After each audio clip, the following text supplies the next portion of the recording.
Now, with selectors out of the way, we now really got all these core building blocks you should know about when working with NGRX Store, because now you learned about reducers and actions, including that alternative syntax which you can use for both, and you learned about selectors.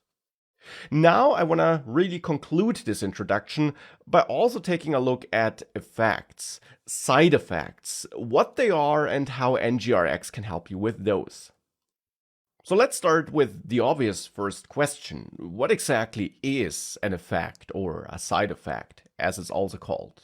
And in an Angular app, in the context of using NGRX, a side effect typically is anything that's not directly related to an immediate UI update. So for example, if you change the counter value by 1 and the UI therefore gets updated right away to reflect that new value, you have no side effect.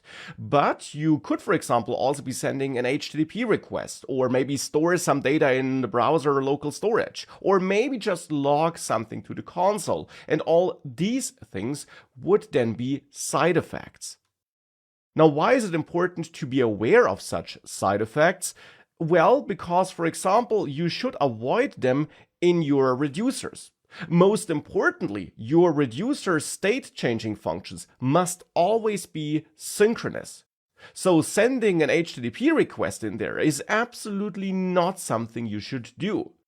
You should also not use promises or async await in there.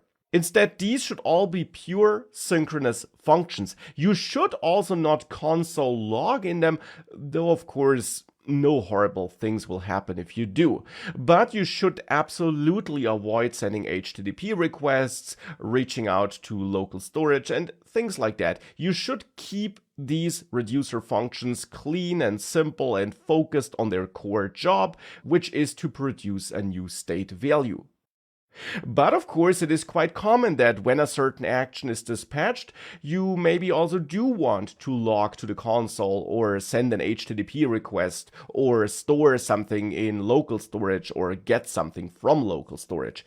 All these are totally normal things to happen, and that's why we'll now explore how you can handle such side effects with NGRX.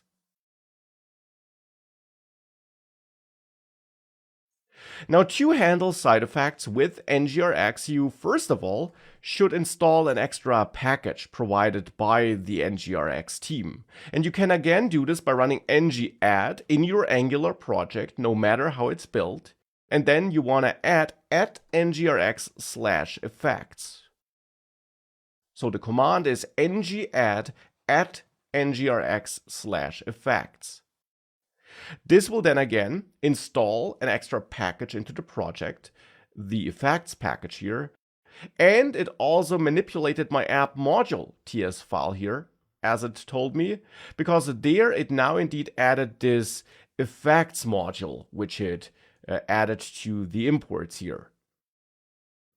Similarly, if you're in a standalone component Angular application, you also run ng-add @ngrx/effects, and there it of course also installs this package then, but then there in my case it edited this main.ts file, because in that file it now also added provide effects to this providers array, and that's imported from NGRX effects here.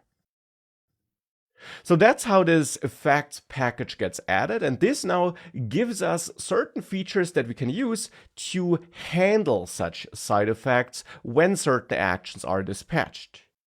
And to show you a demo, let's say that in this application, we in the end want to make sure that whenever the counter gets changed, we save the updated counter in local storage, in the browser's local storage.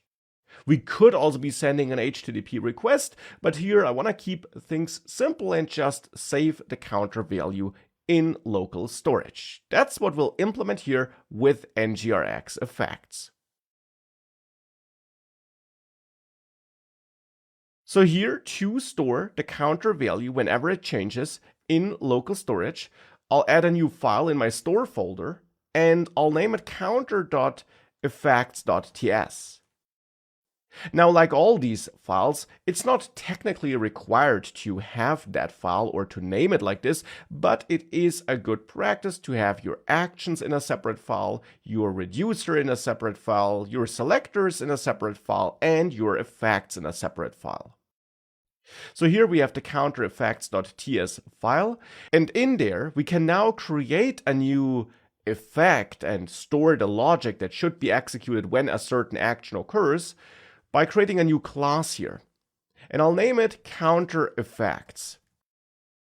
Now this class can then contain multiple properties, and every property in the end defines one pipeline, you could say, that should be executed for certain actions.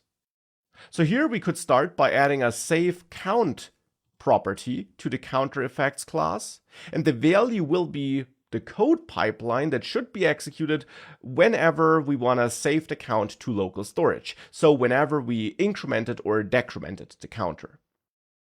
For this, we should use the createEffect function, which must be imported from NGRX effects, so which is coming from this new package we installed. CreateEffect creates such an effect value, which should be stored for this property.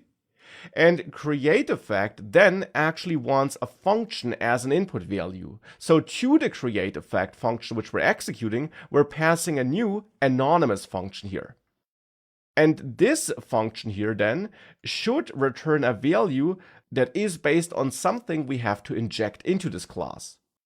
Therefore, before continuing here, we can add the constructor to use Angular's dependency injection mechanism to inject something into this countereffects class. And that something I want to inject in here is an actions property, which is of type actions. So not action, but actions, which is imported from NGRX effects.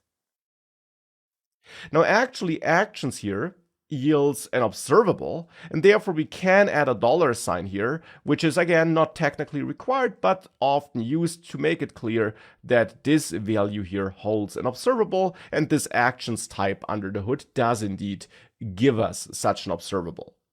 So we must inject our actions here.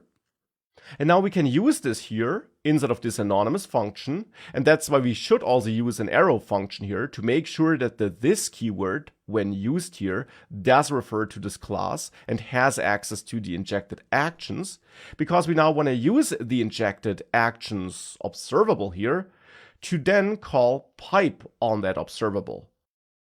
Because that's how you can then combine different operations based on one observable when using RxJS. And of course, observables are provided by that RxJS library, so we have to use pipe here to then perform different actions for this observable. And this might still be a bit abstract here, but it will make more sense in just a second. Because now the first action we want to pipe here is the off-type action, which must also be imported from NGRX effects. And off-type can only be used inside of such a pipe method call here. Now off-type now simply allows us to define for which actions we want to continue in this pipe here, and for which actions we want to execute some code.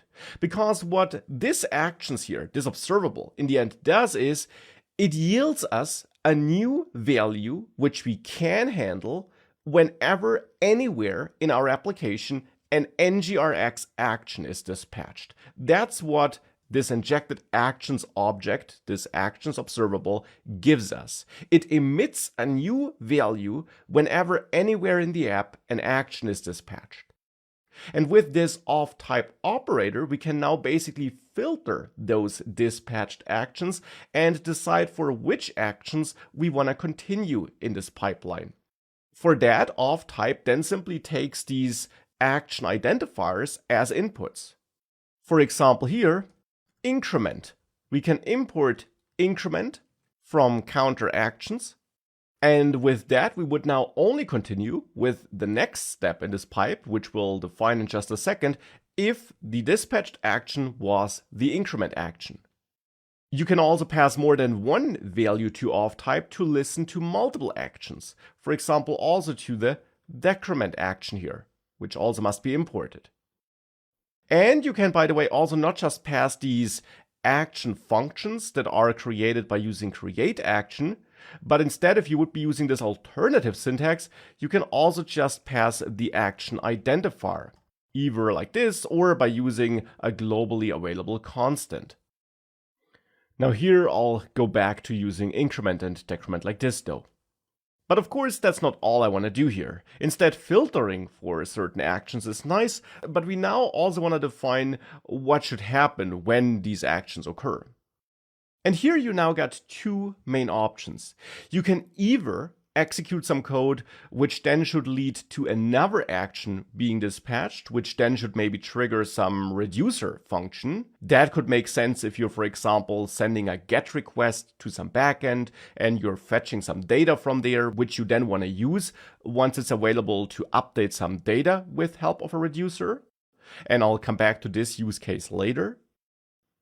Alternatively, you could also have a pipeline that should perform a side effect, but not dispatch any other action thereafter, so which should in the end not trigger any other side effects or lead to any state changes by reducer functions. And that's what I want to do here for this use case, where I want to save some count to the local storage. Here we can use the tab operator offered by RxJS, and therefore you must import it from RxJS. And the tab operator allows you to register a function that will be executed that does then not yield a new observable once it's done, or that does not yield a new value once it's done, to be precise. Here inside of tab, we will get the action that was dispatched as an input. And then here we could, for example, console log that action. And we could also reach out to local storage and, for example, set a new item here. And the item could be called count, and the value could be the count which we want to store. For example, 1 or 2 or 3, as a string though. Storing numbers like this is not allowed. So here we could store the action value, though that will actually not be the current count, but just the value by which the count changes. Nonetheless, that's what I'll use for now. Here we should just call toString then to make sure that this is a string, because setItem wants a string value here. And with that, we would have this action defined. However, if you have an action pipeline like this, which does in the end not dispatch a new action, you should also add a second argument to create effect after this first argument, which is this function. And this second argument is a configuration object where you should set the dispatch property to false, making it clear that this effect does not dispatch a new action once it's done. And you have to set this because the default indeed is that effects do dispatch new actions once they are done. And again, you will see this in a couple of minutes. But here I don't want to dispatch anything, and with that we defined our first side effect.